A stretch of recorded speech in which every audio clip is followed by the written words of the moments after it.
I swear, Well, hello. They get worse every single I know. year. Well, welcome to the PTUK Christmas 2022 special. And it is Christmas time, so obviously we have to bring out our special festive show, as we do each year, with a lineup of star-studded guests. So joining us on this festive show today, our first guest. Is that where we say they weren't available, so here's who we have instead? Yeah. Our first guest joining us on the show is someone who is always in the chat room every week, wielding his blue spanner of doom. So welcome onto the Christmas show, our main man, Micah. Hey, everybody. Great to be here. And what a wonderful opening, I've got to say. Just totally amazing. It just makes me want to order a cheeseburger, fries, and a vanilla shake. I did think a kind of American theme would be good for our Christmas show. So yeah, it was kind of a Happy Days theme. Do you remember that series, Micah? Happy Days? Absolutely, sure. Hey.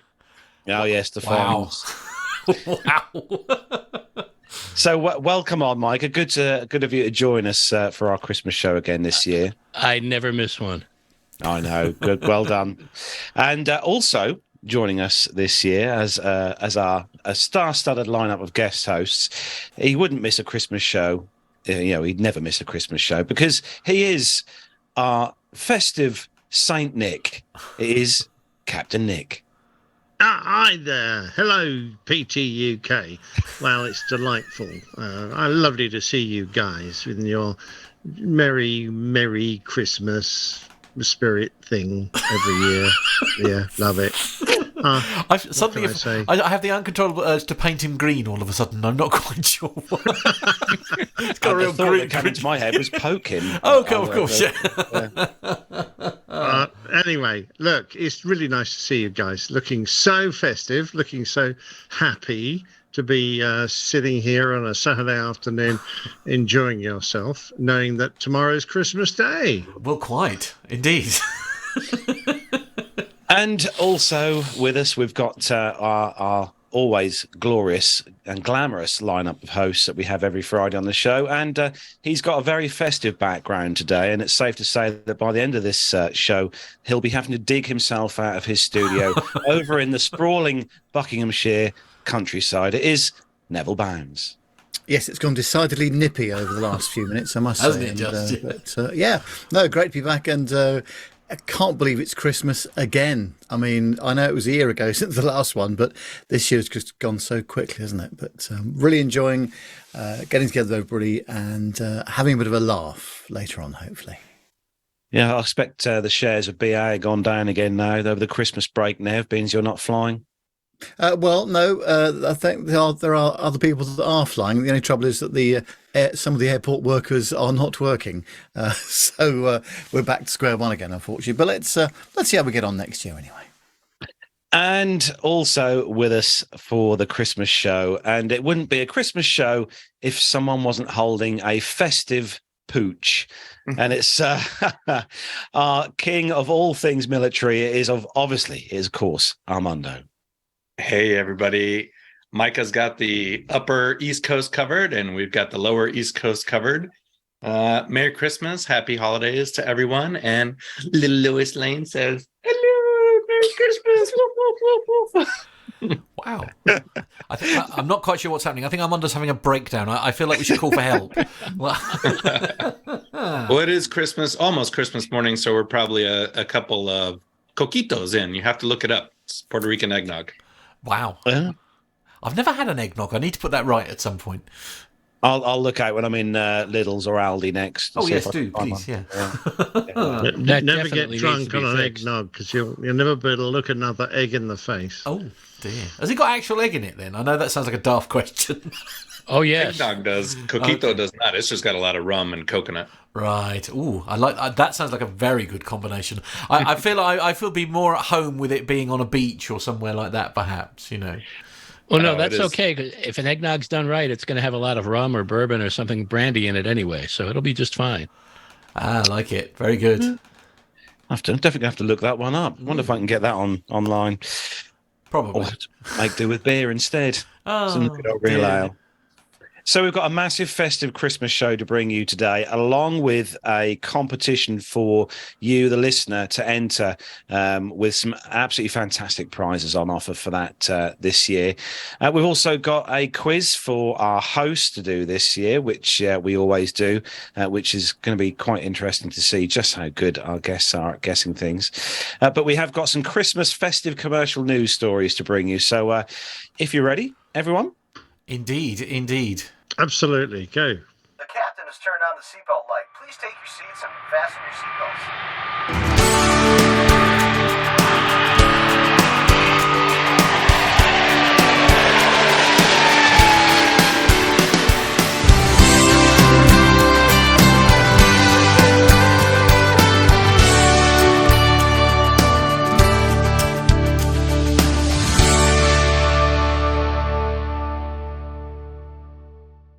Right, Nick, you've got the first story.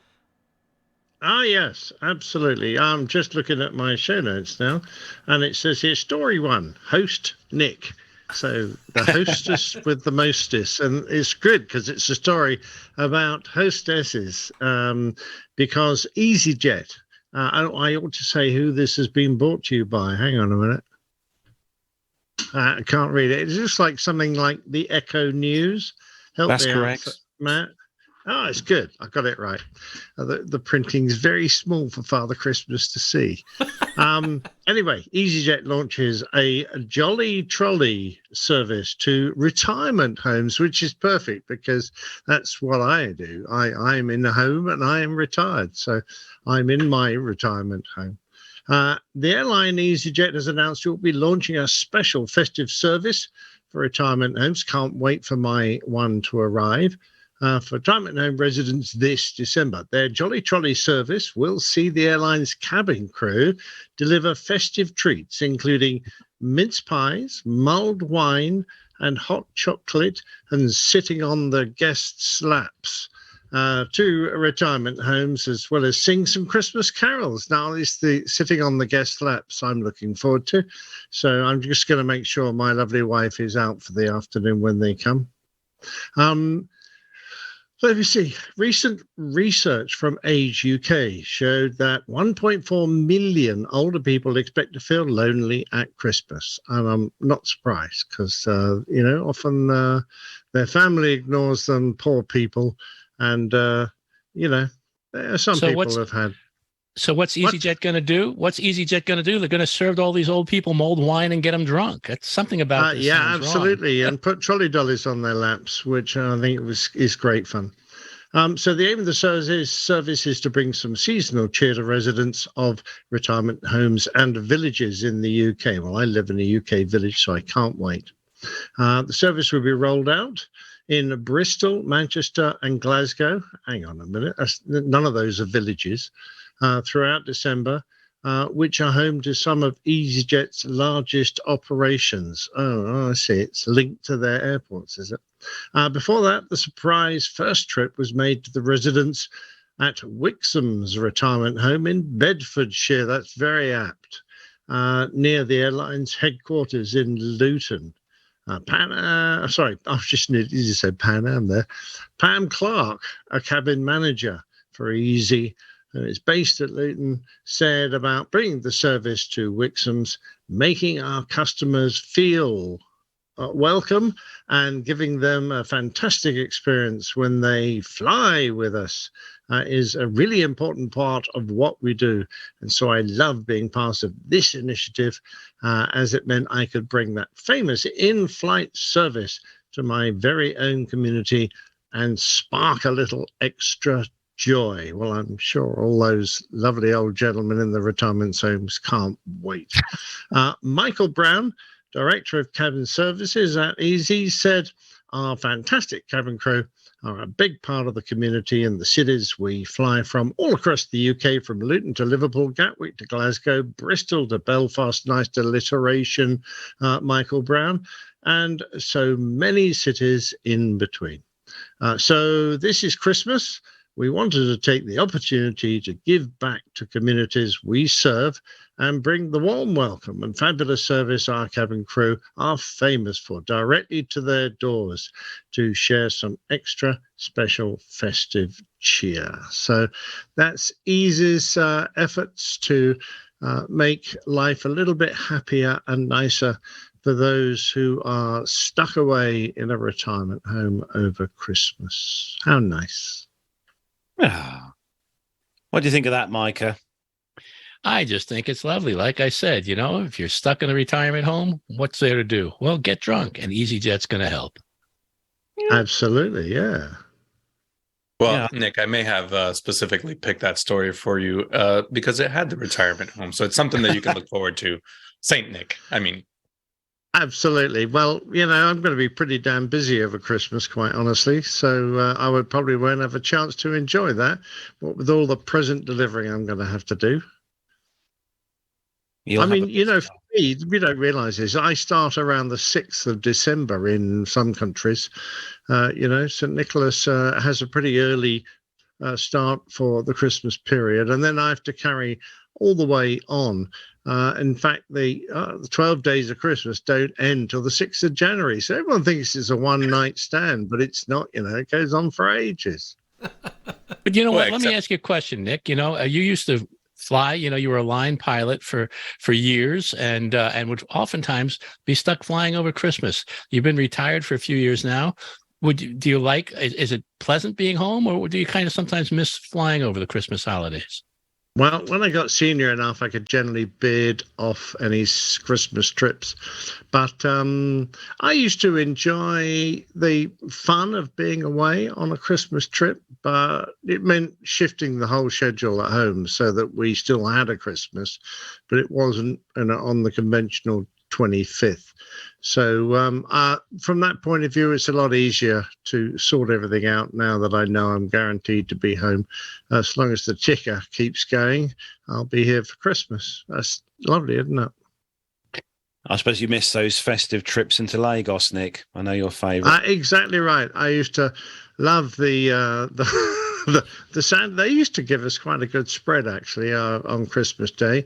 And we even had a visit from Santa. He used to come round and, go ho, ho, ho. I like they do.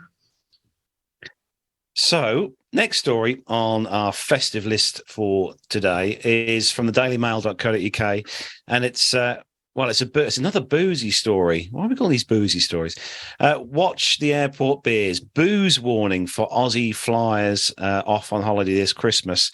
Be careful, Grant McCarran.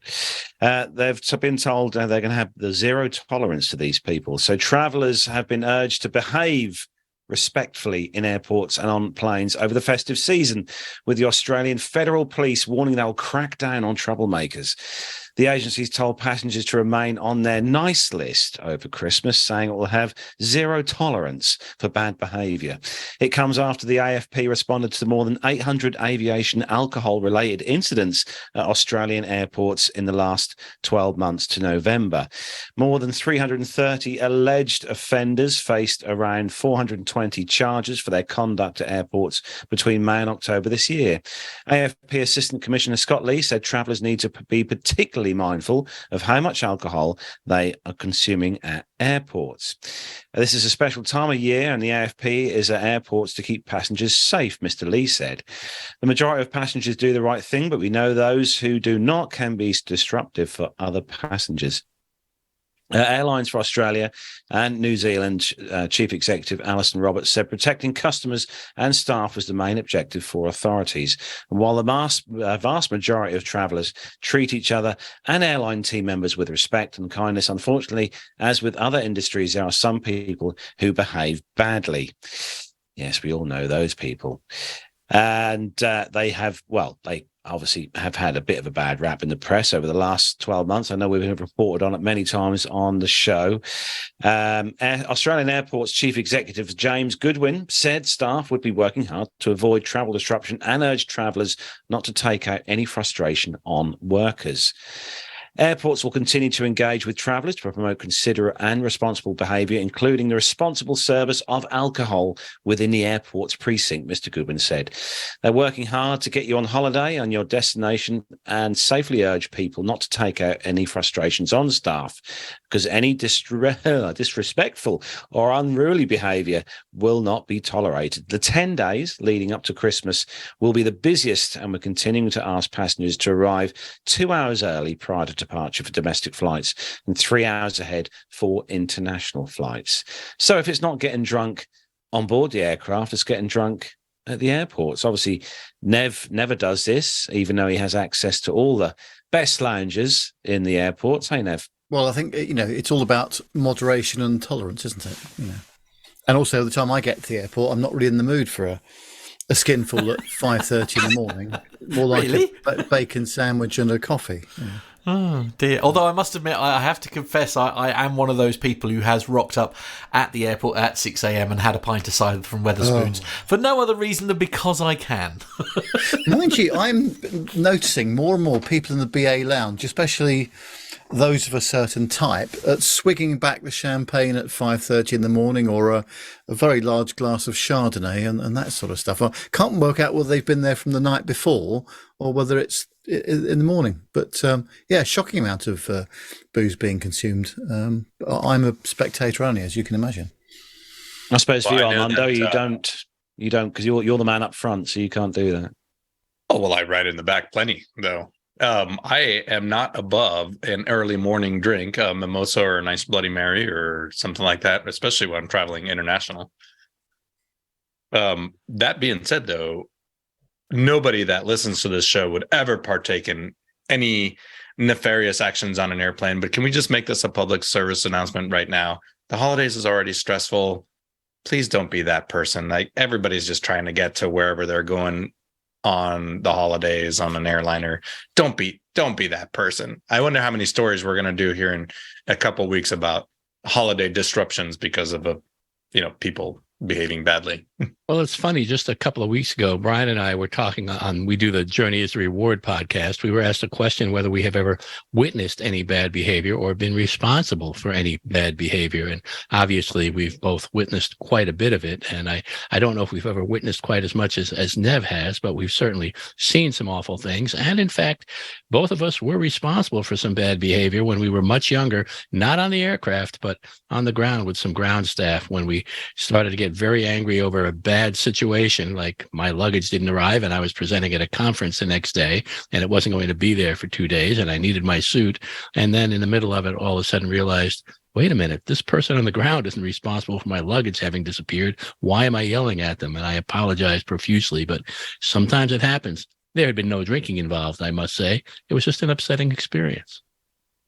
Yeah, that's of course the ones Micah can remember. The other ones, he was so blind drunk he forgot all about it. Oh, it's all those Bloody Marys in the morning.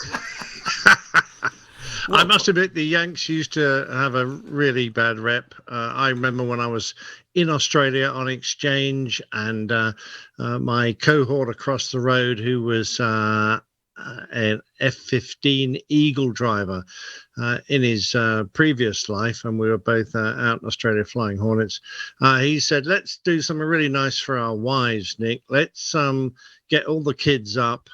You can bring them over to my place and we'll sit them down and we'll open a few prezzies with them and let the wives have a lie-in.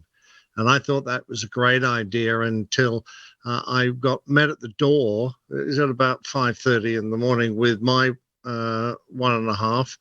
And he presented me with this Bloody Mary that was just so strong.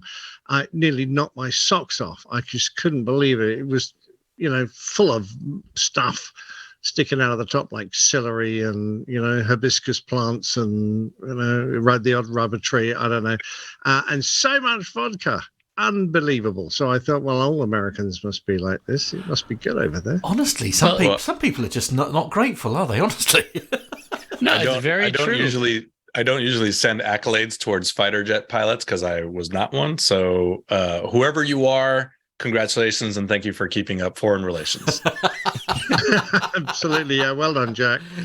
Do you guys have Bloody Mary bars over there?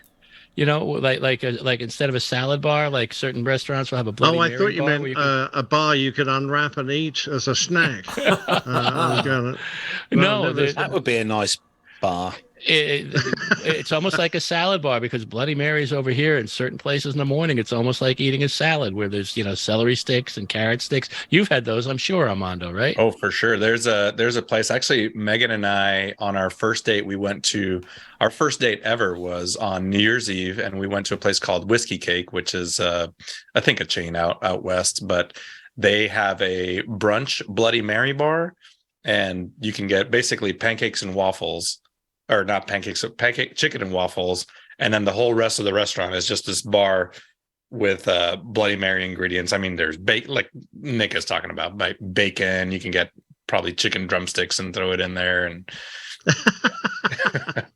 It is really weird, though. It's one of the most popular drinks on an airplane. Involves tomato juice, Bloody Marys.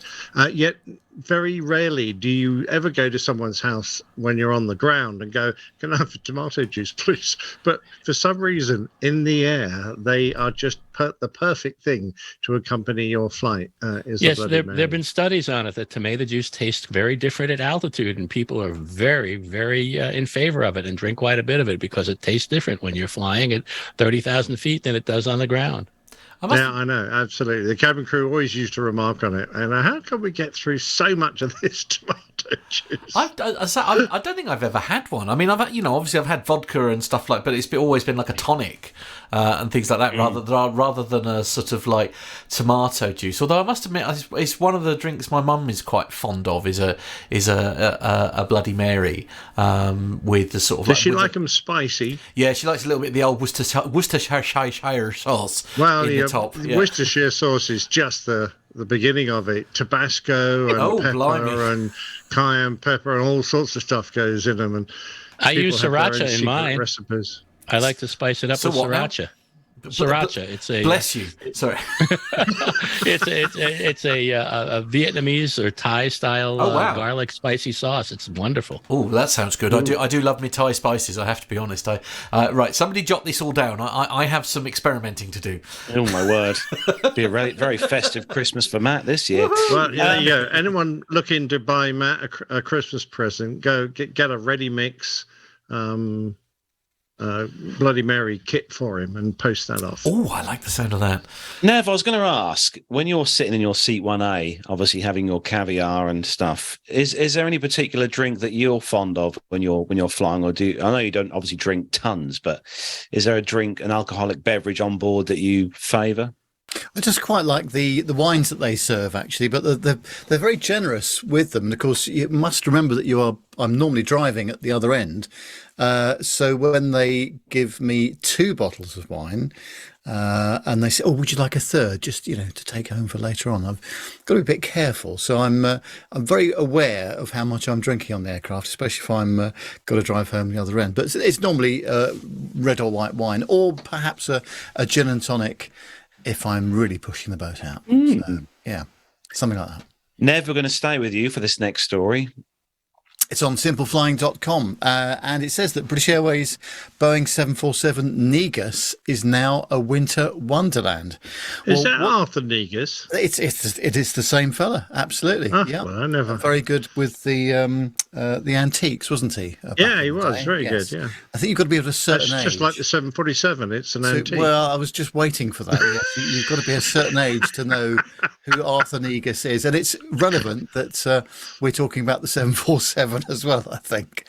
But what do you do with an enormous jumbo jet when it's reached the end of its useful service life? Well, for some, it's like a long rest in the desert, but for others, it's a future of repurposing it into key rings and trinkets.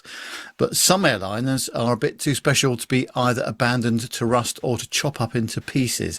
Such is the case with the 4 retro-liveried British Airways Boeing 747s, which were withdrawn from service at the onset of the pandemic. Whilst BA flew a sizable fleet of 747s, most of which has ended up parked or in pieces, these 4 heritage liveried jumbos held a special place in the heart of the AvGeek community. Not only is the 747 an iconic piece of BA's history, but these 4 jets tell the story of the BA livery evolution too, bringing back memories for many a passenger. Thankfully, all 4 aircraft ended up finding permanent homes with a promise to be preserved for many years to come. Perhaps a bit like some of the pilots, who knows? But one of the 4 is housed at Cotswold Airport and has been converted into an event space suitable for corporate engagements, parties and even weddings. Registration Golf Charlie India Victor Bravo, and sporting the iconic Negus livery, the Boeing 747 was one of the final 2 to depart from London Heathrow in October 2020, but it's being well loved and cared for in the green countryside of the Cotswolds. Whilst the Negus 747 has seen some fun times so far, nothing quite tops what she's doing right now. Well, before you can step on the plane, you must pass through a naughty or nice detector. If you're not nice enough, you'll need to sing a Christmas song or 2 to boost the cheer factor. Well, as soon as you board the 747, it's time for the safety briefing. This takes place in the forward cabin of the main deck in some rather comfortable World Traveller Plus seats. Forward of this small cabin would be first class. But people aren't permitted to see inside that area. Apparently, secret elf things were going on in there. Well, I'm just pleased that they've preserved the aircraft, I must say. And perhaps you ought to do a trip down to Cotswold one of these days, Carlos, and take the camera and have a word with the folks down there. See if we can. I think that's a good idea, Nev. I think we should do that. But I'm glad they saved this to the degree that they have saved this, because they have preserved the interior.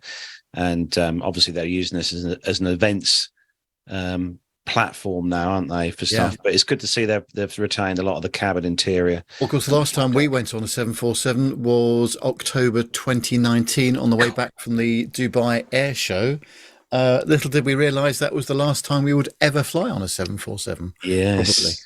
Probably. And it was just a couple of weeks ago that the last one rolled off the line. Yeah, it was. The 7478 cargo, last one to be made. Indeed. In fact, we ran that story on episode 437 if you want to find out more about that. So the average age of a 747 is what, 20, 25 years? Oh, Yeah, at least about that. that. Yes, yeah. So they'll be darkening our damn sky for, a quarter of a century longer, because if the last one has just rolled off, you won't get them out of the air for at least another 25 years. That'll be terrible. I think to be fair, I mean, as freighters, I think it will be a very long time before we sort of see them come out of service, because they are a very popular aircraft for freighters, especially even now. Even like the 767, I know, is popular as well. So I think it'll be a long old time before they're officially out of the skies. But perhaps the passenger variants, they'll use any old junk airplane to fly freight around. Well, there's very little, very few other aircraft that can carry as much as a 747, and also you got to look at how that cargo hold opens up with the nose rolling back. There's no other commercial aircraft or freighter aircraft that does that regularly. I don't believe. It's only going to be the military aircraft like the C-5. I believe it's the only other one in regular service. Which makes me wonder why cargo outfits have never bought any ex-military aircraft to use as freighters, because they're purpose-built for the job. There's actually a few. The Lockheed L382, basically a stretch C-130. There's Evergreen Air Cargo, Linden Air Cargo. There's Southern Air Cargo. They've got some old C-130s, and I imagine. But I mean, C-130s have always had a civilian application right from the early days. Yeah, they've been civilianized versions. And those Antonovs, things like Starlifters and ones that have been around for years. So you would think the Starlifter that would be a great C-141. Yeah. Oh, 100 of them sitting out in the desert. Captain Jeff could get a job on one and keep going for another 25 years. And I was going to say for that, I'm sure, yes. The Antonovs are actually, you know, when you think about it, really military-styled aircraft that that offer that same kind of service as well. But the C-5s, you know, there's so much trouble maintaining them. There's always been difficulty with them that I can't imagine they would ever really could possibly enter commercial service. So, Micah, you've got the next story about the 12 planes of Christmas. Well, yeah. Speaking of military, more or less, the Commemorative Air Force, and this comes from warbirdnews.com, the Commemorative Air Force, also known as the CAF, is again holding their 12 Planes of Christmas online giving campaign, which provides an opportunity to aid in the restoration and maintenance of aircraft, as well as learn more about the CAF's fleet of historic aircraft. Now, all the CAF aircraft are restored, maintained, flown, and exhibited by a dedicated volunteer force, which operates out of 60 different locations across the USA. The organization depends on the donations to keep them all flying. Each year, 12 aircraft from it used to be the Confederate Air Force. Now it's known as the Commemorative Air Force. Each year, the 12 aircraft from the Commemorative Air Force fleet are selected to be featured during the 12 Planes of Christmas campaign. And one additional aircraft, they always call the Phoenix Project, is included to highlight an aircraft that has just made its first post-flight restoration flight, or post-restoration flight. Let me try that one more time. The Phoenix is the aircraft that just made its first post-restoration flight, or will soon do so. The airplanes selected for this year's campaign come from 12 different commemorative Air Force units spread across 8 states. The aircraft are not only historically significant, but their restoration upkeep will have a demonstrated impact on the respective communities from which they're from. The campaign is launched on Giving Thursday, December 1st, and runs through December 31st, 2022, and it's certainly a worthy cause. You see a lot of these gorgeous aircraft flying throughout many of the air shows, and you know, we need to keep them flying, because when they stop, there won't be any more. Yeah, it's always amazing to me, right? That I'm just very curious what the 12 airplanes are. Are we allowed to know? Well, actually, Matt is posting some pictures on there. Yeah, Matt's got the pictures on there. What's that one? What's that? I can tell you what they are. They're the. This looks like a Storch. That's a German airplane, isn't it? There's an AT-6. There's from the Wasp Squadron. There's an SMV. Oh my God, what's that? That's a PT-19, which actually plays a role in my Christmas story that'll be coming up later. Well, that's what you learned to fly in, right, Nick? PT-19. Yeah, that's right. What's that? A Wirraway or something? That's a PT-26. That one. PT-26. Yeah, there's also a Zero that's Buffalo? Part of that. And Thunderbolt. It says so. P-47. P-47. There we go. Yeah, so the 12 planes of Christmas, Luke. And as if you take a look at the show notes, the details you need, if you want to follow that up, you'll find right there. So, moving on, Armando, you've got the last story for the Christmas show. Yeah, and actually we talked about this story last year. This particular update is from fox2detroit.com. But every year, one father goes above and beyond, quite literally, to make sure that he spends the holidays with his daughter during Christmas and New Year's. Val Vaughn's daughter, Pierce Vaughn, works as a flight attendant for Delta Airlines. Every single year, she's been scheduled to work over the holidays, as we were just talking about with Nick. Christmas Eve and Christmas Day. So what does her father do? He simply chooses to spend the entire holiday up in the clouds with her, joining her on multiple trips that she has to work. This year, the pair will actually get to enjoy the holiday from the ground. She says, "I'm still a flight attendant, but I'm actually off for the first time for Christmas." She shared that with a local TV news outlet. She said that she's so grateful to have the chance to spend quality time with both her parents in Mississippi this month.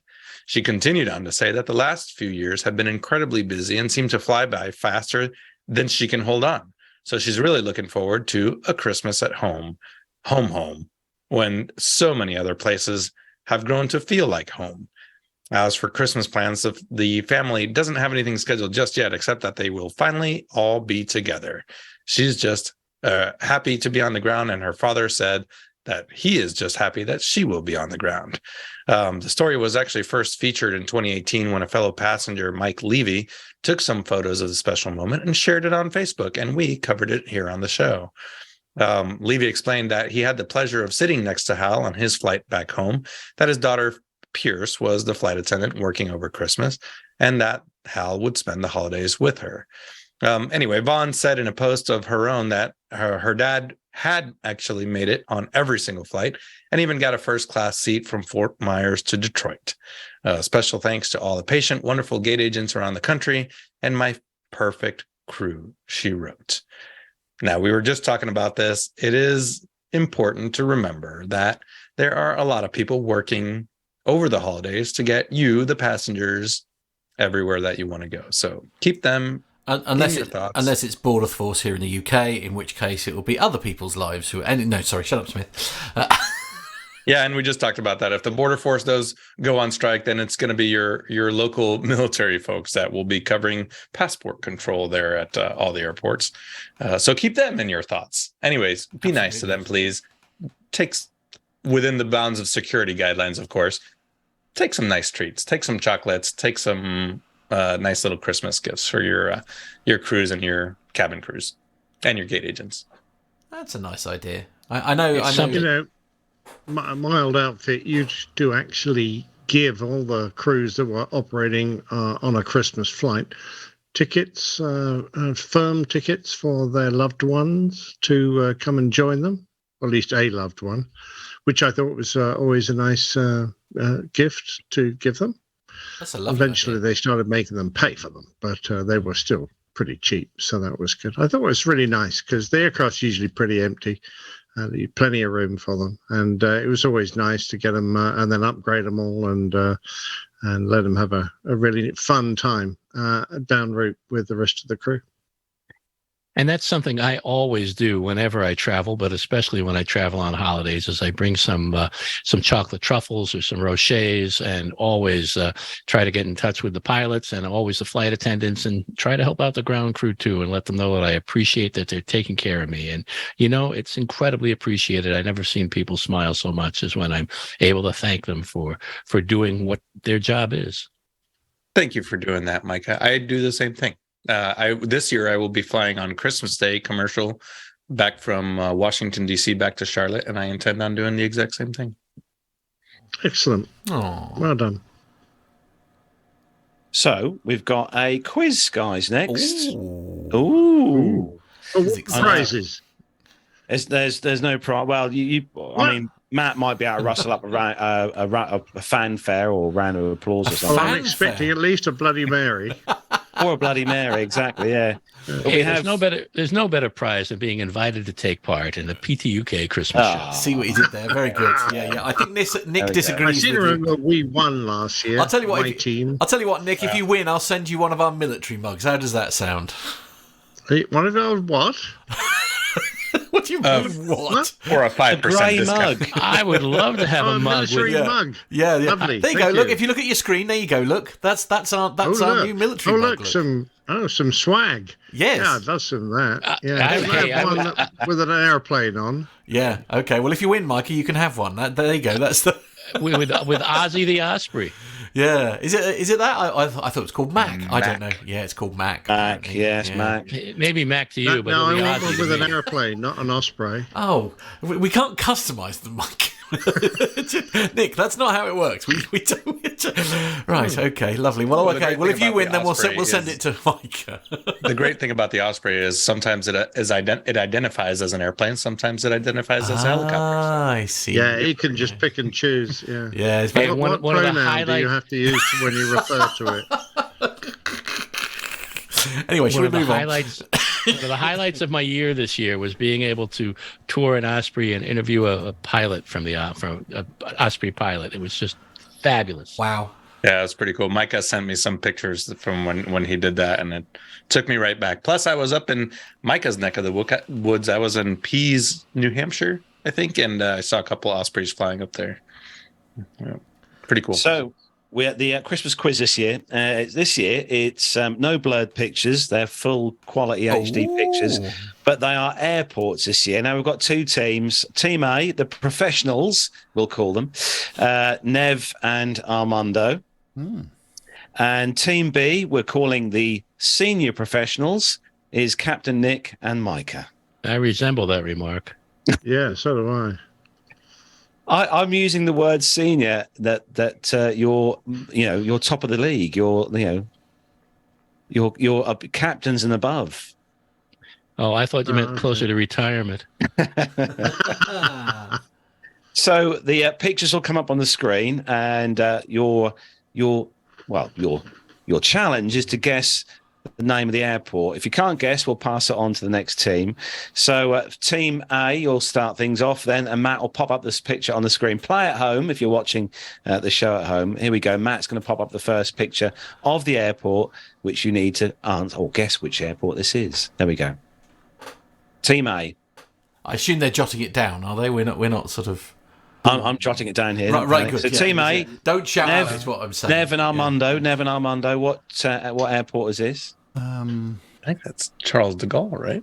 Yeah, I seem to remember that because that's got that sort of satellite thing in the middle, isn't it?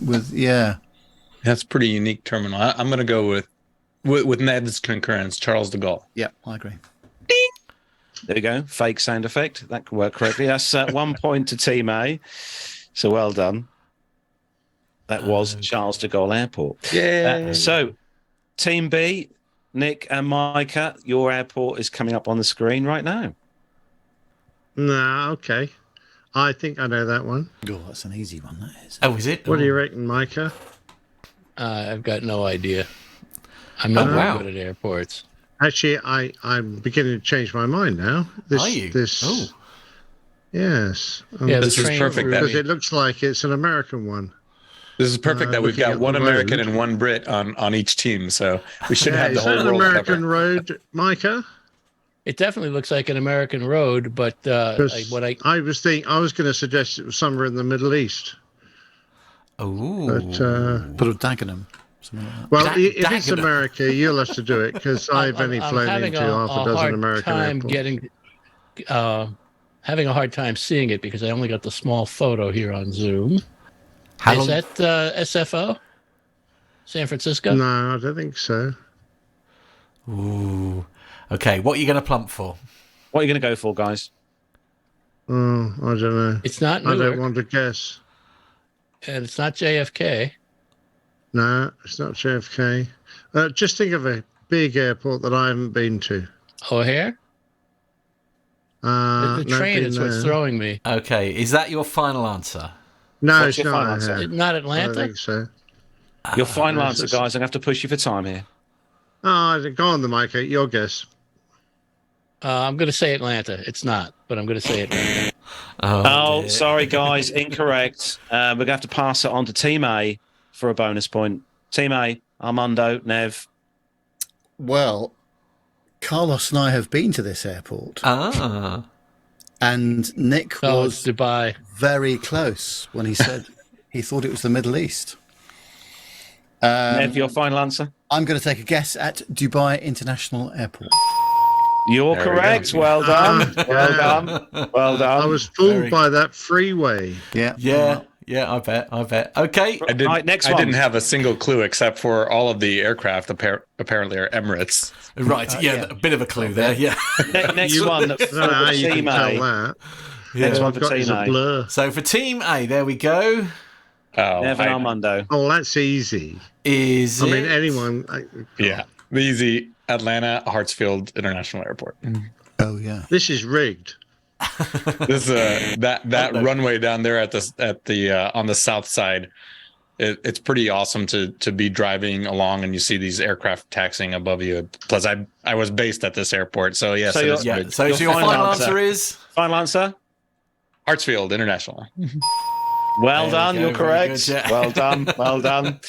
Okay, Right, moving next on one, to the Team next B. one. Oh, good Lord. Is that a bad thing? I don't That's the same reaction he Ostrich to me. What do you reckon, Micah? This is the same reaction that Nick has when he sees it on his roster that this is a destination. Wait a minute. I think I know what I used to think I. Oh, you've been there, Nick. 2, 1, 3. You've been there plenty. Is Micah still there? Because he's gone awfully bloody quiet. Yeah, or am I doing a one-man show here? I think you're doing a one-man show, Nick. I've got no. Okay, I'm just not good at these things. Wait, hold on. What? I want to help these guys succeed. Can I tell you which way the picture is oriented? Well, I reckon it's orientated for 2-2 right. It is. Yeah. Yeah, so I'm going to go with JFK. Going to go with JFK, Nick? That's your fight, yeah? Yeah. Correct. You're correct. Well done. Well done, guys. Well done. Right. Team. Oh, come on. Team A, this next one. Here we go. It's easy, isn't it? Yes. You can always go around. That was the former airport at Kaitak. Oh, well done. Well done. Which, if you haven't heard Nick's story about sitting atop a Catholic girls' school with a long lens, you should listen to it. Wow. Right, Very so true. Team B. Those Catholic girls, they know a Team thing B, or this two. is your one. Okay. Well. This one. I've a funny feeling I have seen a picture of a 707 parked on that funny circular terminal off to the left. So I reckon it's an American one. What do you reckon? But perhaps I can't think of exactly. Wait a minute. I'm trying to think of It it. wouldn't be Gatwick, would it? Yeah, I was feeling that might be Gatwick. Is that your Micah. final answer? Your final answer, Nick? Yes. I've never been to Gatwick. Well done. It is Yeah, Gatwick. London Gatwick Airport. Cool, that was a close one. I thought, oh no, he's going down the wrong path. I always do. Right. Right, Team A, this one. You see, that's easy. It's a UK. Well, that's got a lot of orange in it, isn't it? So now, Luton? is that going to be? Yes, I was thinking that. Yes, With the orange hanger? Cambridge. I would say that is. Well, they call it London Luton, don't they? So yes, that's what I'm going for. Yeah, Is that your final answer? it is. Yes. Correct. Well done. Ooh. London Luton it is. There we Right, go. Team B, this is your one. Oh, Lord. Nick, you must get this. It's so easy. Must I? Why? Why must I? Well, it's an airport that you probably know. See, airports are like shopping malls. You could be dropped off at any place in the world, and you wouldn't know, they if all you're look the same to blindfolded, me. you'd never know where you are. Yeah, they all look identical. Oh, man. I know exactly which one this is. Pass. Come on, Mikey. You're not helping a lot. I know I'm not helping because I don't know my airports. I just have no idea, especially from the outside. From the clue, and this might be the south side of Heathrow, but I don't recognise anything. Yeah, where's I all really the green? don't. You know, it looks like there's a lot of grass there, and I can't. Well, it looks like there's a Roman Colosseum somewhere in the background. Yeah, I don't remember that. Oh, okay. but yeah, Just to look at the grass and things. So there's a lot of fields in the background, which suggests it's in a slightly rural location, doesn't it? Indeed. Yes, I happen to agree. I'm going to give you a clue. I'm going to give you a clue, Nick. Right, I'm going to give you a clue. Beans, you're slightly lacking in points for your team. If you were going to be flying out on a certain low-cost carrier from the UK, to get to your low-cost carrier terminal gate is a long walk. This is why we gave low cost. the only airport I've ever been to in the UK is LHR, so I have no idea. This is why we Get to gave your Nick the low-cost- retirement What home would- stories. Gatwick. It can't be Gatwick. Right, what's your final answer, Mr. Anderson? Stansted. Oh, what? You're joking. I can't believe Well done. Thank you. Well done. Well done. Do you think you're just playing us along all this time? Right, Team A, what is this one? Is this LAX? There's a really cramped terminal there.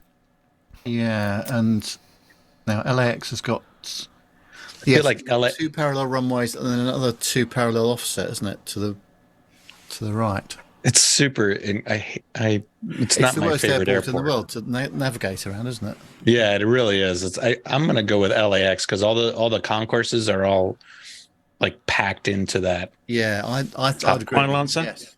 Yeah. Very good. Well done. Well done. Incredible. Yeah, Incredible. LAX it is. Well Here we done. go. Next one for Nick Bomb's and gone. Micah. Ah, It's a single runway. Is this one Gatwick? Oh my gosh, this could literally be any airport in the UK. Yeah. yeah. I know. It's an ex-military airport. It's up against. It's not particularly significant because there's not one big. I runway. have got a couple of clues to give you. So Go on, then. I'll give you the first clue. The first clue is this is the home of the East Anglian Air Ambulance. Oh yeah, like I live in East Anglia, do I? You might as well have just given him a clue about Minnesota. Yeah, Exactly that right. doesn't help this East American. Yeah. Anglia. Is that in England? East Anglia. Yeah, just about. Barely. Yeah, just about. What's the name of Micah? What's the name of their useless airfield that they keep talking about that has lots of old airplanes and Oh, they're turning it into a pig farm or something? I forget now. Bruntingthorpe. no. Is that it? Is that the name of it? No Is that what you're idea. going with? I don't know. I'm asking Micah, not you. Yeah, and I'm telling you, I have no idea. No idea. I mean, nothing. Absolutely nothing. I'd like to fire my I think you should. I wish you would. Okay. I don't know anywhere in East Anglia. I'll just be here to be stupid. I'm just thinking, it's not currently military, is it? I don't even know where East Anglia it's not. is. It's not military at the moment. No, I think it was at one time, but it's not military anymore. Well, yeah, East Anglia. I don't know UK geography. Oh, I'm going to give him one more clue. Go on, then. So this airport is based in the city that used to be home to a certain character called Alan Partridge. I know who's Alan Partridge. Oh crikey! And how the hell do I know where he comes from? Oh, this Wow. is He comes from Tibbenham. Was he a comic? I don't know. You see, I want to go with something like Finningley, but it looks a bit small for Finningley. Are you going to? What's your final answer, Mr. Anderson? What is your final answer? What is the name of that stupid airfield you go to? It is Bruntingthorpe, isn't it, or something? Or Yeah, it is an international airport, by the way. It is. What? Yes. Another clue. It is an Robin international airport. Yeah. that's more Midlands. You see, Robin Hood, isn't it? Norwich. Oh, is that your final answer? Yes. Oh, Wow. well done. That is Norwich. Was it? Well Was done. it Yeah, right? that was Yes, Norwich. correct. Yeah. Oh my goodness me, that was a close Right. one. The final Team A. one. No, not final You one. got one more after yeah, this. yeah, 2 more to go. So, Team A, what is this one? Ooh. I don't know this one. It's awful green. Oh. Hang on. Boy, that is a very unique runway setup. there. Yes. Now, with all that funny runway alignment and spread out apron, I would say that is Amsterdam Schiphol. Is that your final answer?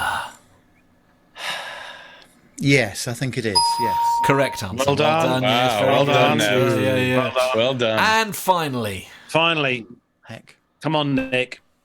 Oh, we get another one. Yes. Do we I'll have go to? with San Francisco with that one. What do you reckon, Micah? Or I'll it go could with be you. Boston.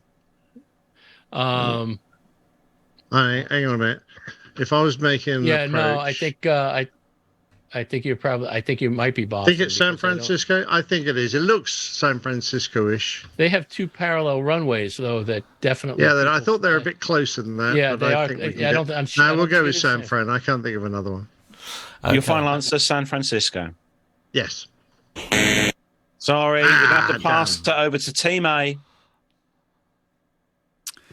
Oh man, I think we may be going down under. Oh, you are good at your airports. Now that's Right. Okay. Hey, that's a clue. I'm- That's cheating. I'm stuck between the two now. Hey, we were so far behind anyway; it didn't matter. No, you're not that far, Bill. You're not that far behind. Ooh. Sydney. Final answer. Well, yes, Mr. I Bounds. think that's 3-4 left and 3-4 right at Sydney. Oh, is that your final answer? Yes. Correct. Well done. There we go. Well Guys. done. Well done. So Good job, that's. Nev. But we're going to throw a bonus one in. We're going to throw the bonus one in just Do so you have someone to? can get a point. Here we go. Oh, Here okay. is. All right, hang on. Yeah, it's not as Here is easy as that, mate. Oh, sorry. We're going to have to hold fire for a Hang second. on, 2 seconds. Right, here we go This then. is all or nothing. This is all or nothing. Oh, Bonus question. The winner First of this one. takes all. First one to guess this one. First team gets the point. ready. Are you ready? Here we go. 3, 2, 1. San Francisco, the professionals. Oh, aye. Well done. Oh, Yeah. Well done. Well done. Well done. Well, that is round of applause. So Team A ended up with 9 points for that one Oh. Great. Well done, Team A. with the winners. Actually, Nick was on the right track because it does look like Sydney, except the runways are closer together. Yes. Yeah. Very close together, yeah. Sadly. The mountains give it away though on the west side of the bay. Well done. Yep. You've excelled yourselves this evening or today, guys. I should still say. want a mug. Okay. Yeah, it is Christmas. All right, leave it with me. All right, fair enough. Yeah. So that concludes our host competition for this year. Well done, everyone. So we're going to have a quick round robin catch up with our guests then for today and just see what everyone is up to over the festive period. So we'll start with you, Micah. Is that where we are at round robin? I'm on the show notes. Wait a minute. Are you sure? Yes, catch up with the guests. Come on. Oh, son of a gun. What am I up to for Christmas? You know, I don't have a lot of plans going on at this point. It's going to be a very, very quiet Christmas for me. Nothing at all happening. We've at this point we are at the highlight of my Christmas right here on the Christmas show. Aww. Indeed. Are you spending it with anyone over Christmas? Absolutely not. Oh. No, as you guys may remember Yes. from my previous stories, my Christmas is based on getting a fish sandwich from McDonald's on Right. Christmas Eve. Yes.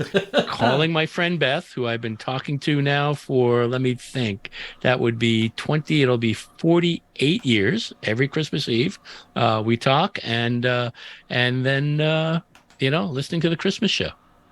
Aww. That's about it.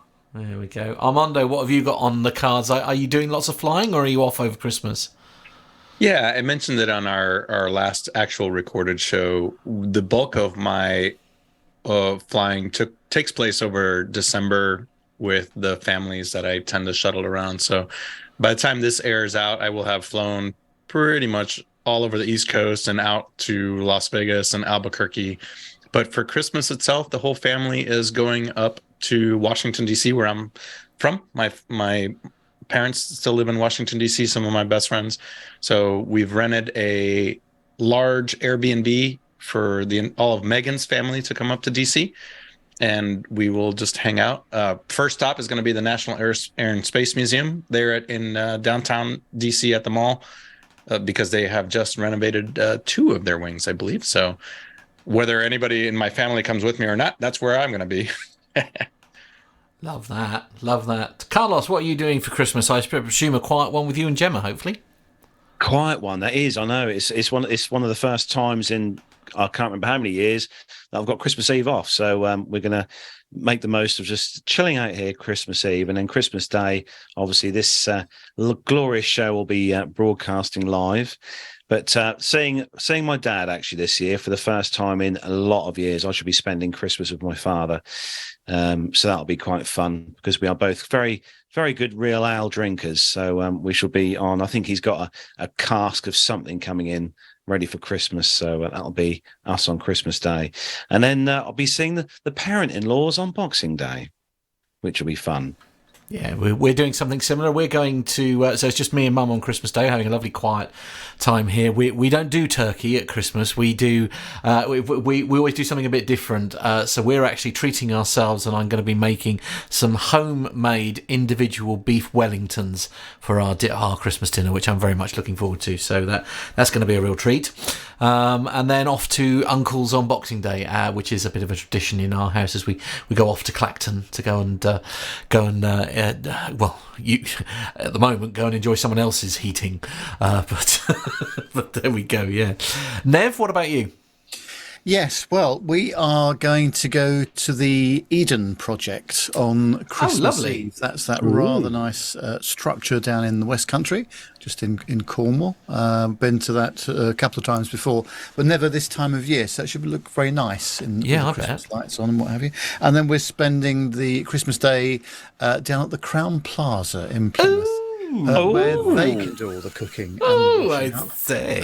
Where we collapse into some food-related coma, yes, in the afternoon. Love the sound of that. That sounds like the future. Yes, that is the plan. So, but they're not shy in charging good prices for that. So we've got to save up a bit for it. Looking after you, I think, is the word. Yes, we're looking forward to it. Absolutely. And I mean, obviously, you'll be very busy on over Christmas itself, Nick, delivering lots of presents. But will you and Mrs. Nick have any downtime at all? Oh yeah, in fact we plan to come over to your place to enjoy a nice beef Wellington. Do please, you're more than welcome. Always room at my table for you, Nick. Yeah, my own individual beef Wellington. We have got our two boys who like limpets are still insistent on coming and enjoying Julie's cooking. I did take her to a lovely hotel for a few days last year, but then she caught sight of the bill and she said, we're never doing that again. That's a shame. I went, okay. Yeah. Fair enough. Now, I always thought that... But yes, we're going to have a nice time here with Matt's company's wine is coming, being delivered in a couple of days. We're going to have enough for several bottles a day for the entire Christmas period. And what else are we going to do? That's it, really. Of course, we've got a new dog in the household. So we'll have great fun walking her along with the other two. Always nice to get out and stretch our legs and try and walk off some of that Christmas. Another Vizzy, Nick? Sorry? Another Vizzy? Yes, absolutely. A family, we've adopted one, 20 months old. From a family who were struggling with a little kid, their little youngster, who was terrified of the dog because they're pretty full-on animals. So they just needed to rehome her, really, just to bring sanity back to their household, and we're the lucky recipients. So we're delighted to have Zada, as she is now called, come join us. Zada the Huntress, that stands for. Wow. Now, I thought all you Brits for Christmas sat around in front of the fire and drank wassail and ate Christmas pudding. I guess it's not the way it goes, huh? Christmas pudding? Oh, no, that's very true. I do like a quick wassail. I'm very partial to it. So, that and some mulled wine is very good. I think I'll mull that over. Good idea. By the way, I might point out your blue light in the middle of your forehead doesn't seem to be working. Yeah, actually, it is. It's just not quite as bright. If I tilt my head down, you can see that it's there. But that's all right. I see you've got your port light flashing. Yeah. And your starboard light is round by your left ear, so I'm a bit worried about that. Well, like I said, it's not quite as bright because I'm not that bright. It's just one of those things. So next up, we've got our Christmas competition to win some great prizes this year. And it's your chance, the listener, to enter and win some interesting prizes this year, I will say. Matt's got the pictures he's going to pop up on the screen of what we are offering this year. So the first one We've got questions for each of the tags. So if you want to enter, you have to answer the question. Make sure you put in your email to the show which tag you want to enter to win, along with the answer to the question. So we've got three very interesting tags to give away this year. Now, the first one is a tag from an A400M. Now, this is obviously the Atlas A400M. This is from the Royal Air Force's Zulu Mike 403. And this is I think this is from an access panel door from the aircraft. It's quite an interesting tag, this. It's a composite. It's a cut from a composite part. So you can see the honeycomb structure inside, which is fairly interesting. Matt's got the pictures on the screen there for those of you looking at the YouTube feed. And next one on the list, we're going to just away. A question on that. Oh, yeah, far away. Is that one that the Air Force have already managed to crash, or did the panel just fall off? I don't know, Nick. It is from the access panel, but whether the aircraft is still flying, so I did actually check. So whether so what, did it land in someone's backyard and they cut it into quite possibly. Wow. Okay. This has been limited. They've produced 50 of these, and so we've got. I think this is number 10 of these. Well, I think that's the total number of A400Ms that are actually in the air. It's only 50 of them. So that is the first one we've got. So next tag is one of Nev's favourites. This is from it's from a BA 747, isn't it, Nev? Yes. From Golf Bravo Yankee Golf Alpha. This was delivered to BA back in 1998. Served with them until retirement in 2020. The top deck of this particular aircraft lives on as the deck, based in Manchester, and is the ultimate 747 experience if you've not already been there.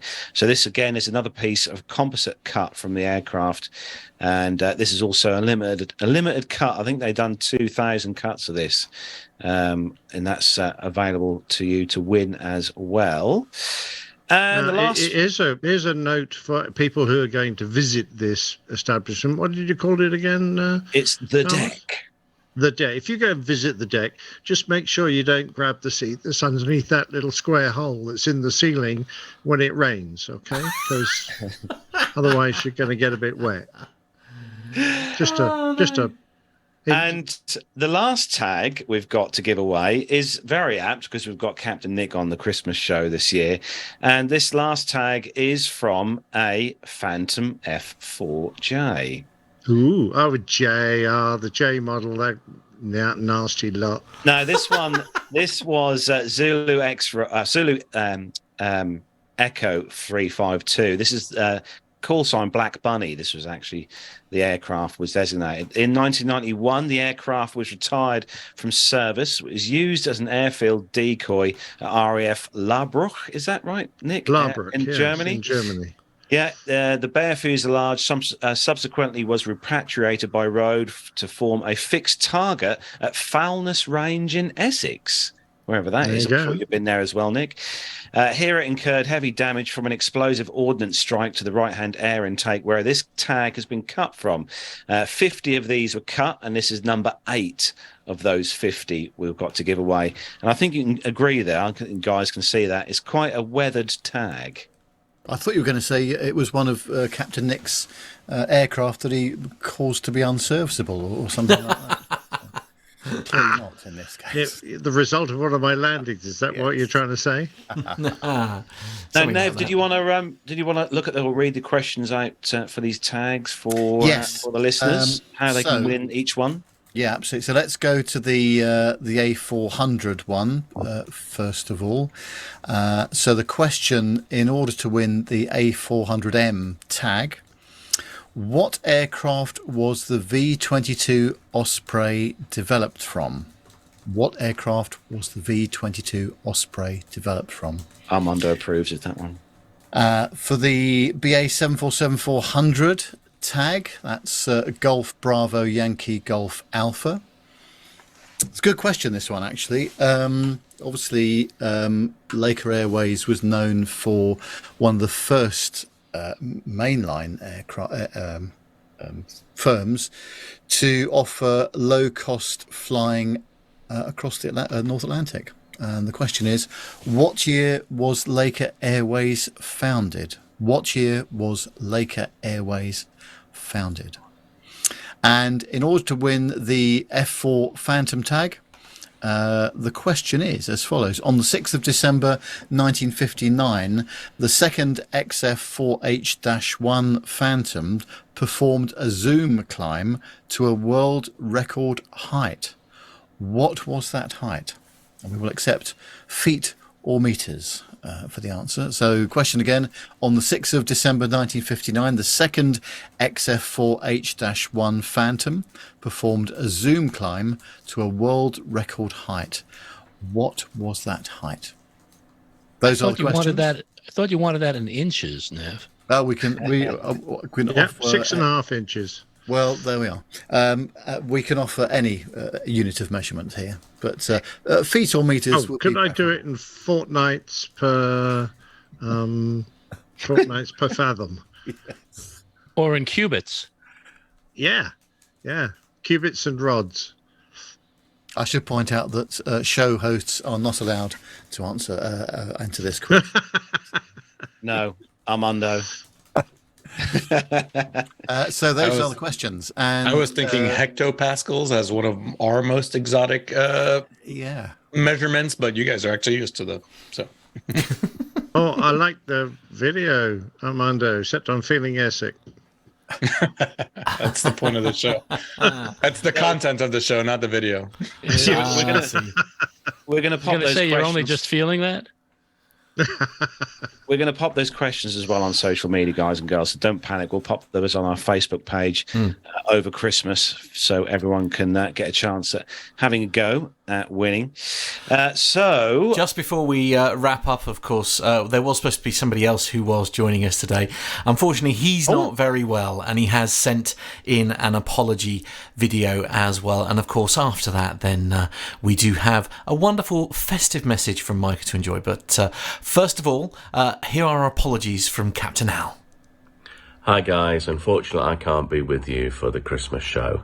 As you may be able to see and hear, I have man flu. Notwithstanding that, I hope that all of the viewers and listeners of Plain Talking UK have a fantastic Christmas and a safe, healthy and prosperous New Year. Rest assured, I'll be back. Wow, I mean, it almost sounds like a threat. Do you think he sends a slightly different version of that to his company as well, just so that he can show them that he really is incapacitated? I know, absolutely, it's he should definitely sign himself up for some voice work with the baritone there. I think it's quite nice. Yeah, good day rate for that kind of stuff. Absolutely, yeah. Well, even better at night. But yeah, you do a Barry Manilow. Yeah, indeed. Now, as is traditional with our Christmas shows, of course, we do have our festive message. So, Micah, if you could perhaps tell everybody about the wonderful Christmas message you've put together for us, the Christmas story for this year. Well, I was trying to look at something or find something that would be a little unique and a little more aviation related than some of my other stories. And, well, I think I did. Why don't you play it?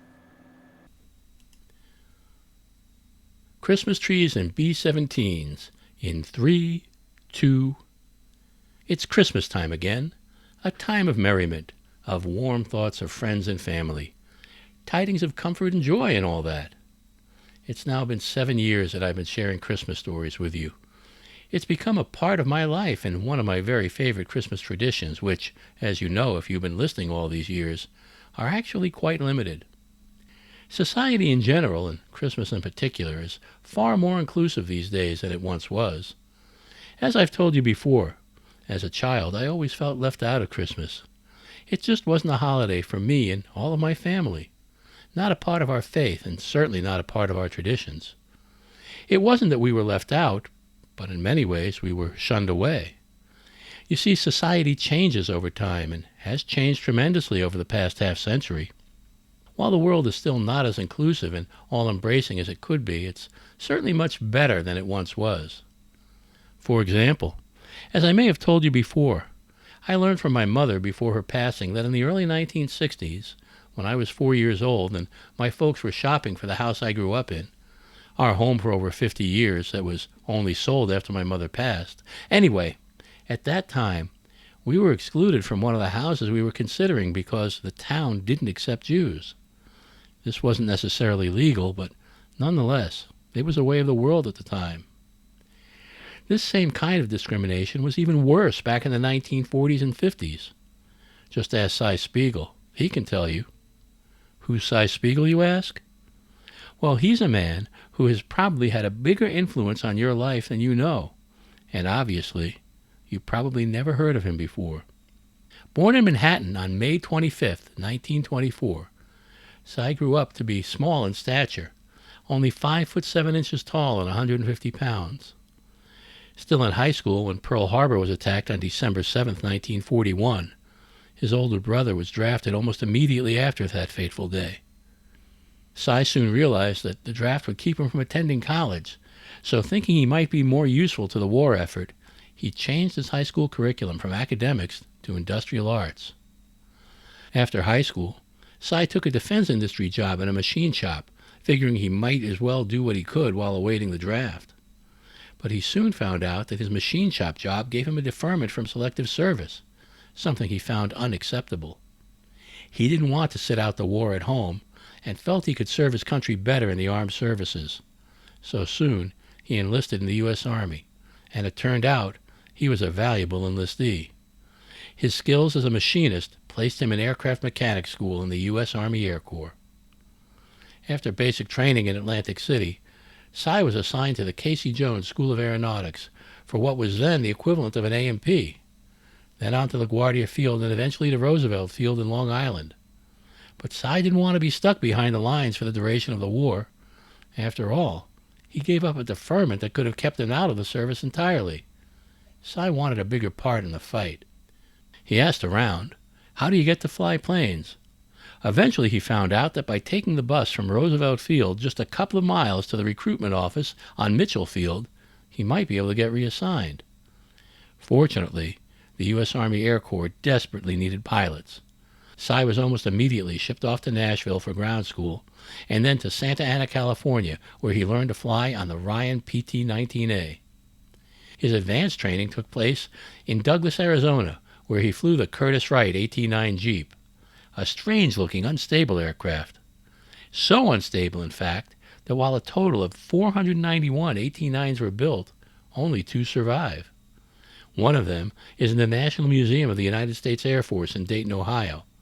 And actually that one is an amalgamation of 2 separate AT-9 wrecks that were combined to make one complete aircraft for static display. The other surviving AT-9 is a wreck that was recovered by the Pima Air and Space Museum. It's in such bad shape that it may never be able to be restored. You see, the AT-9 was so well known for its instability and being so very difficult to fly that even instructors were afraid to fly it. Nonetheless, Cy Spiegel managed to make it through his time training in it. After the AT-9, Cy went on to his type rating in the B-17 in New Mexico. From there he was sent to Lincoln, Nebraska, where he met the men that would become his crew in Europe. What a journey for a young kid who had grew up in and had never left the New York City area before. But this was only the beginning of Cy's adventures. Now, though it can't be proven, it seemed that the B-17 to which Cy was assigned as pilot was sabotaged at the factory. Upon takeoff in Nebraska, on his way to England, one tire was so out of round that his wings wobbled up and down and side to side as he was going down the runway. He stopped the takeoff and eventually got the tire replaced. On his next takeoff attempt, all of the lights and instruments went out. The investigation found that an entire wiring panel had stripped out so it would short against the aluminum fuselage of the B-17 whenever it came into contact. After having the wiring repaired, he headed to Janier Field in New Hampshire, now known as Manchester Airport. As he was landing, he saw they had a whole emergency crew standing by. Fire trucks, ambulances, the works. He figured someone was in trouble. When he touched down, he found out it was him. He was told they saw flames coming out of an engine, but when they checked it out on the ground, they found nothing. So off they went to Goose Bay, Labrador in Canada. The same thing happened when they arrived in Goose Bay. A whole emergency crew was waiting for him on the ground. But this time, the waist gunner saw flames coming out of the number 2 engine. There was nothing that could be done except to land and shut down. Fortunately, no one was hurt. The fire didn't spread and eventually went out. In the search for the problem, it turned out that there was a pinhole in the diaphragm of the fuel pump on number 2 engine. With the fuel pump directly over a turbocharger that gets red hot during flight, the leaking fuel dropped down to set off a flame coming out of the back of the engine. Fortunately, the flame didn't go back up into the fuel tank. If it had, the aircraft would have blown up. Eventually, Cy's B-17 was made fit for duty, and he left Canada to arrive in England in September 1944. He was part of the 8th Air Force and stationed near the Channel, in Eye, about 100 miles northeast of London and about 18 miles from where Matt and Carlos sit in their PTUK studios. Cy was only 20 years old when he flew his first mission over Europe, a milk run, he was told, to where the German line was retreating in Belgium. It was an easy mission, and he thought to himself, this was going to be great. Here he was, Cy Spiegel from New York City, 5 foot 7 inches and 150 pounds, 20 years old, and in command of his own B-17. What optimism! Now remember, over 50,000 U.S. aircrew died during World War II, and most of those were on B-17s and B-24s. Over 20,000 of those were from the 8th Air Force. Cy was lucky for his first 32 missions, but things changed on mission number 33. It was February 3rd, 1945, a Saturday, early in the morning, when Cy Spiegel took his place in what we now call the Berlin mission. Over 1,400 bombers and close to 1,000 fighters took off to destroy the headquarters of the Luftwaffe. It was a massive raid, what was referred to as a maximum effort, and for the first time, Cy had some misgivings. He knew this time, as he was bombing Berlin directly, there was no doubt that there would be civilian casualties. But he also knew that he needed to do his part to end the war. On his way to Berlin, he lost an engine. Cy said this wasn't too unusual, and he could still keep up with the formation. He could have turned back, but he didn't. He knew this was a maximum effort. Over Berlin, though, he was hit by flak, lost a second engine, and started to lose fuel. With only 2 engines left on his 4-engine Flying Fortress, there was no way he could keep up with the group. He was flying into a headwind, losing altitude, and had to fly back into flak to get back to England. There was no way he could make it. Now, Cy knew that this late in the war, being captured by the Germans was going to be even more unpleasant than what POWs had experienced previously. By February 1945, many downed aircrew were being shot on sight, not just by soldiers, but by civilians too. He and his crew wouldn't be safe making an emergency landing in Germany. But Cy also knew that Germany was on the retreat, and our Russian allies had taken Warsaw. He figured he and his crew would be safe once he got behind Russian lines. He told his navigator to plot a course to Warsaw, and instructed his radio men to relay their status back to headquarters. Then, flying on only 2 engines and losing altitude fast, he had his crew jettison anything and everything they could to lighten the load. Out went ammunition, flak jackets, guns, anything that wasn't necessary to stay in the air. Cy made it to Warsaw and could see the city was truly torn apart by the war. He sighted the Vistula River and followed it downstream, where he spotted a single-engine Russian aircraft at about 200 feet. Cy partially lowered his gear and fired flares to signal the Russian pilot. The little plane waggled its wings to tell the crippled B-17 to follow. In formation, they flew low to the ground on a dangerous flight, never more than 200 feet AGL over forests. Cy spotted an open, frozen-over potato field not far from the city of Plok, where he had enough room to make a belly landing. The B-17 was never to fly again, but neither Cy nor any of his crew were hurt. Soon they were surrounded by Polish villagers. Cy and his co-pilot shouted, "Amerikansky! Amerikansky!" not wanting to be mistaken as the enemy. The villagers were shouting, "Benzine! Benzine!" They wanted the petrol from the airplane, which was leaking everywhere. The townspeople came rushing in with buckets to gather it up. The Poles brought Cy and his crew to their Russian allies in Plok, where they were treated like heroes. They were eventually transferred to a Russian-held abandoned German airfield in Toruń that another American B-17 crew had used to make an emergency landing, having lost an engine and then a tire when setting down. The two crews figured they would only be there a week or so until the Americans sent a plane to recover them. But that was not to be. A recovery plane was never sent. While the air crews were not being held captive, and more or less had free run of the base, they weren't allowed to leave without approval from Moscow. They were in a bureaucratic prison, but more or less were able to stay and do as they liked. Eventually they got tired of waiting and came up with their own plan. They decided to head back to the potato field where Cy made his emergency landing, about 75 miles away. They would take one of the remaining good engines and a tire from that plane and install them on the other crew's B-17 that still had 3 good engines. After bribing and bartering with Russian soldiers, they managed to get a hold of a tractor to use to haul back the good tire and working engine. They set out on the recovery mission and managed to get everything they needed back to Torin, where they cut down some telephone poles to use as hoists in lifting and replacing the engine. Then, using tools abandoned by the Germans, working in plain sight of the Russians, together both crews managed to reassemble the B-17 into flying condition. Cy's skills as a machinist and his training at the Casey Jones School of Aeronautics sure paid off. On March 17, 1945, St. Patrick's Day, all 19 men from both crews got into the hastily repaired B-17 and taxied out to the runway to take off. No one really tried to stop them. With no maps, no nothing really, they plotted their route to try to avoid German anti-aircraft fire and flew for 8 hours, about 800 miles, to Foggia on the east coast of Italy. When the B-17 was checked over by the Army Air Corps crew chiefs, 2 bolts were tightened. Everything else was perfect.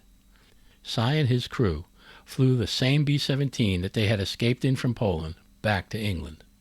But this wasn't the end of Cy Spiegel's service.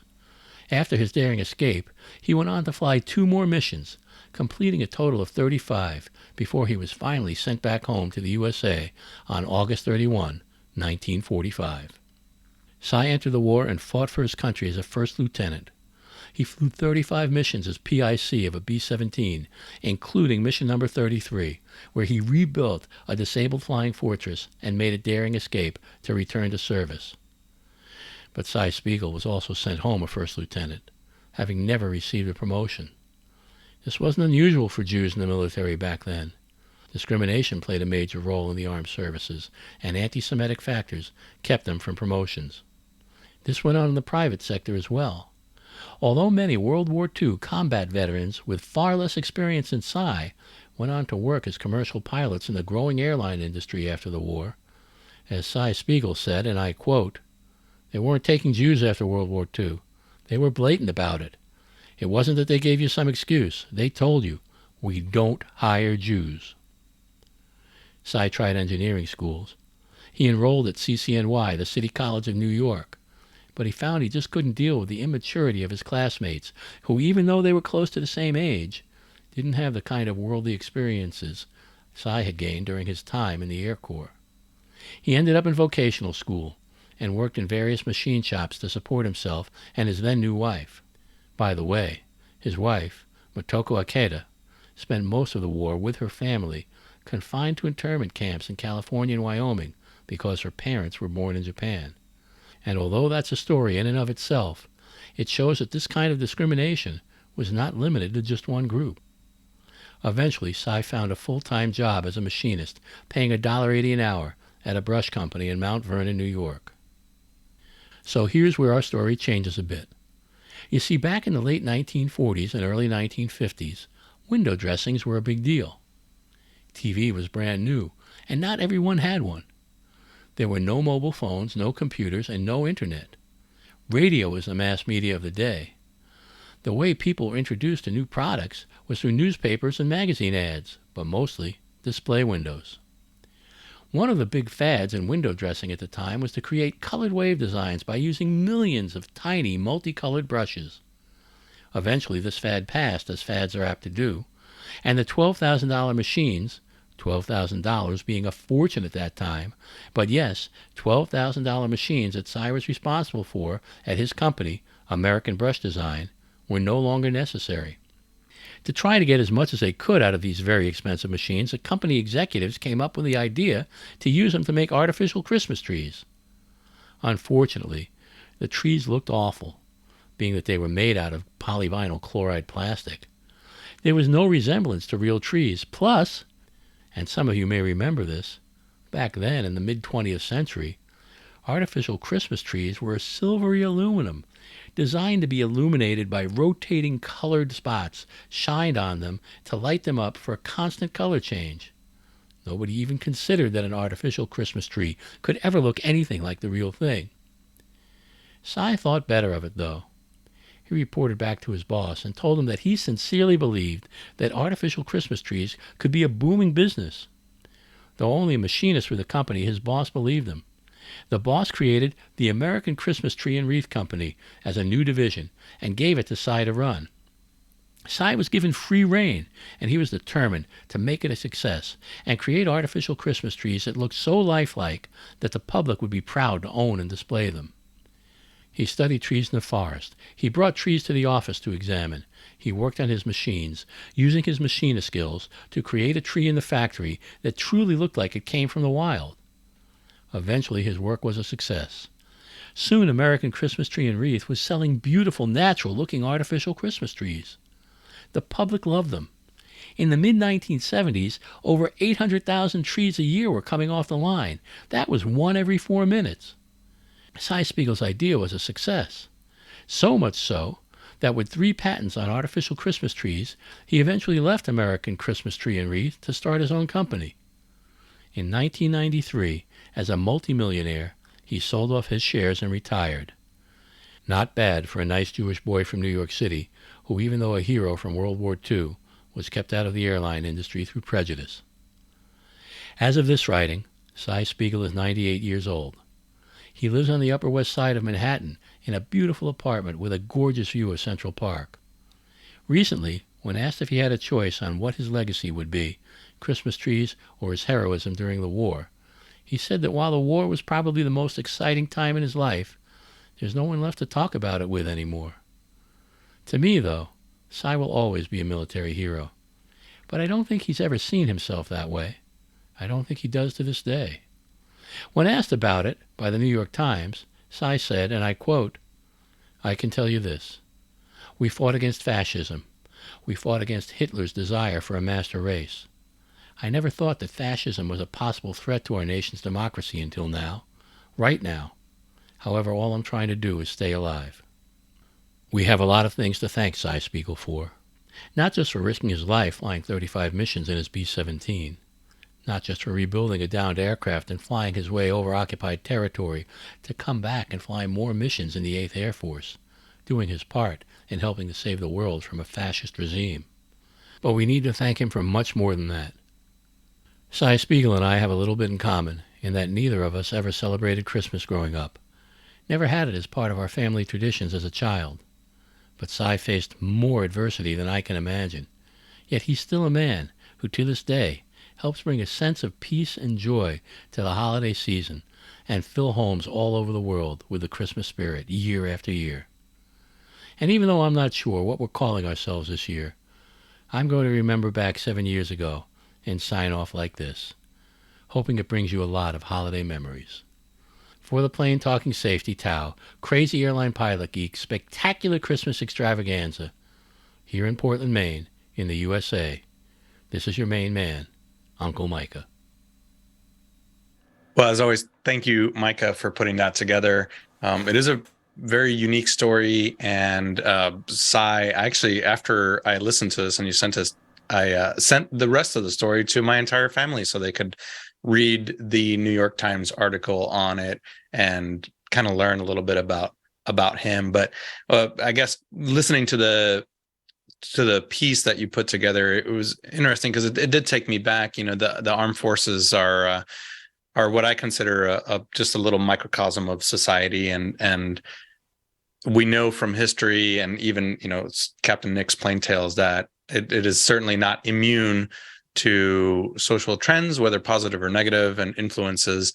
And I know as someone who came to the United States, right, as a Puerto Rican, my family was all in the U.S. Army, in serving from Puerto Rico, and there was certainly no shortage of discrimination to Puerto Ricans who served in World War II, Korea, even Vietnam, as they were coming back, and that wasn't just much like the rest of the country and the rest of the world. There was a lot of underrepresented demographics and minorities that faced a lot of discrimination. So, however, one of the things that I am most proud of my time in the military, even in my 20 years, was the advantage that you have being in a government organization. And as leaders in these organizations, and Nick can attest to this, you can make changes fairly quickly, especially at the tactical and operational level, changes inside your units and inside your wings and groups,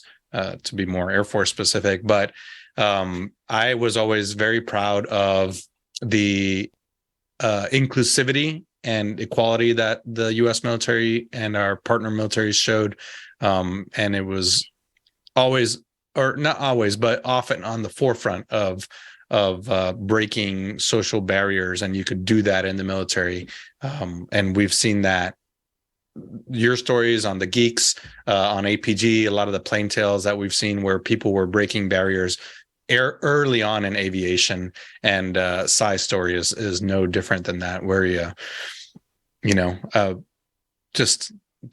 such a good story. And as always, to the service members from the U.S. military, the British military, and all of our partner armed forces, as well as all the crews, the air crews. This is an aviation podcast.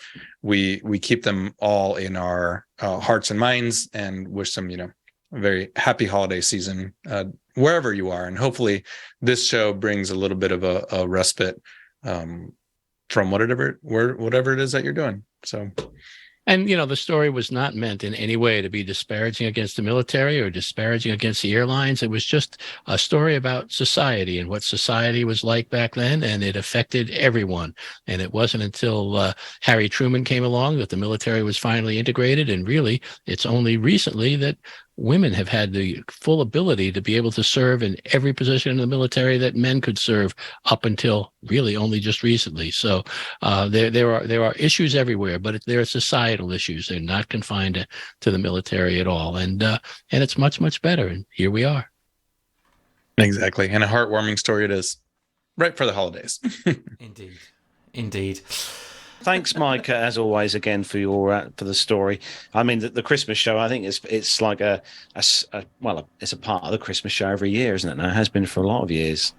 This is our seventh Christmas show now. Can you believe it? Word. See, I can remember one of our first Christmas shows we done in the room just behind me here, and Nick was there, and many guest hosts were there in the room, and Al as well. Yes, absolutely. I remember that. It was great fun. So that is where we're going to wrap up the Christmas show for this year.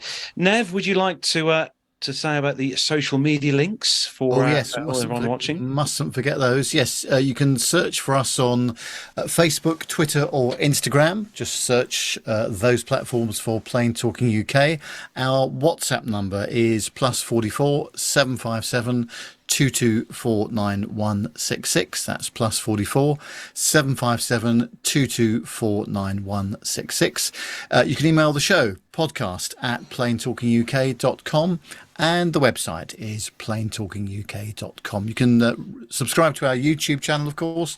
You'll get notifications when we go live, and you can help shape the conversation of the show by joining us in the chat room. Just go to youtube.com and search for Plain Talking UK. And of course, you can also become a Patreon as well of the show by contributing some of your hard-earned pounds, dollars, or whatever currency you have. There's a link for that on our website at plaintalkinguk.com. Yeah, and don't forget, those grey mugs are in the shop now. I know Armando's got his grey mug, which he's drinking probably. Oh, I just thought there was a problem with his camera. I knew you were going to say that, Nick. So before we wrap up, then, one last Christmas message from everyone before we wrap up the show, starting with Micah. What a pleasure to be here. A pleasure to share my Christmas with all of you and all our listeners. And I thank, please edit this. And I thank you all every year for being there and making me a part of your Christmas and your year. And Nick. Yeah, absolutely. Lovely to be on the show again. I tell you what's so nice about coming on here is that I can now put all of you guys on my naughty list, so that saves me an awful lot of traveling around, because I don't have to bother coming to your place other than stuck up. Oh, actually, it'd be quite a good gift this year to put some coal down your chimney. Please, yes, that'd be very grateful. Yeah, grateful, yeah. Yeah, be very, very grateful. It's like gold. Anyway, have a very Merry Christmas, everybody, especially you guys. Lovely to be back on. And Nev. Yeah, it's been a great year, hasn't it? Lots of aviation stuff, as always. We'll be planning what we're going to be doing for next year in 2023 in the next few weeks.